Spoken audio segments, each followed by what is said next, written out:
എങ്ങനെ ഇത്ര സുന്ദരിയായിരിക്കുന്നു എന്നൊക്കെ ചോദിച്ചിട്ട് കമൻറ്റുകൾ വരാറുണ്ട്. അപ്പോൾ അതിനെന്താ ഒരു മറുപടി പറയാൻ പറ്റുക? അതെ അതെ തീർച്ചയായിട്ടും. അത് സന്തോഷം അങ്ങനെ പറയുന്നവരോട്. നാച്ചുറലി എന്താ പറയുക, അങ്ങനെ പ്രത്യേകിച്ചൊന്നും ചെയ്യുന്നില്ല. സുന്ദരിയായിട്ട് ഇരിക്കുന്നുണ്ടെന്ന് തോന്നുന്നുണ്ടാവും ആൾക്കാർക്ക്, എനിക്കറിയില്ല. ചില ആൾക്കാർ പറയുന്നത് ഹസ്ബൻഡ് ഭയങ്കര സ്നേഹമായിട്ട് വച്ചേക്കുന്നതുകൊണ്ടാണ്, അങ്ങനെ ഉണ്ടോ? ഹസ്ബൻഡ് സ്നേഹമാണ്. എനിക്ക് തോന്നുന്നു സന്തോഷം എന്നൊക്കെ പറയുന്നത് എപ്പോഴും നമ്മൾ സ്വയമായിട്ട് കണ്ടെത്തണം മിക്കവാറും. ഈ ഹസ്ബൻഡിൻ്റെ സ്നേഹം നമുക്ക് കിട്ടണമെങ്കിൽ നമ്മൾ തിരിച്ച് സ്നേഹിക്കണ്ടേ?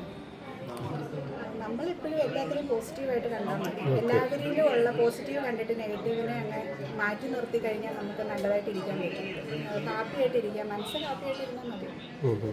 നമ്മുടെ മുഖത്തൊരു ബ്ലഷൊക്കെ തന്നെ വരും.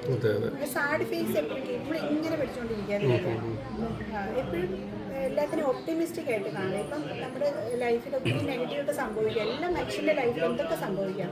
ആ നെഗറ്റീവിനെ നമ്മൾ എടുത്തങ്ങ് ഹാൻഡിൽ ചെയ്യണം. അങ്ങ് സഹിച്ചുകൊണ്ട് നമ്മൾ it is A part of life. Negative വരുമ്പോഴും നമ്മൾ അതിനെ ഡീൽ ചെയ്ത് നേരിടുക. എന്തു വന്നാലും തല പോകുന്ന കേസാണേലും ഡീൽ ചെയ്യാനുള്ള ഒരു മൈൻഡ് സെറ്റ് ഉണ്ടാക്കി എടുത്താൽ തന്നെ നമ്മൾ സുന്ദരികളും സുന്ദരന്മാരും.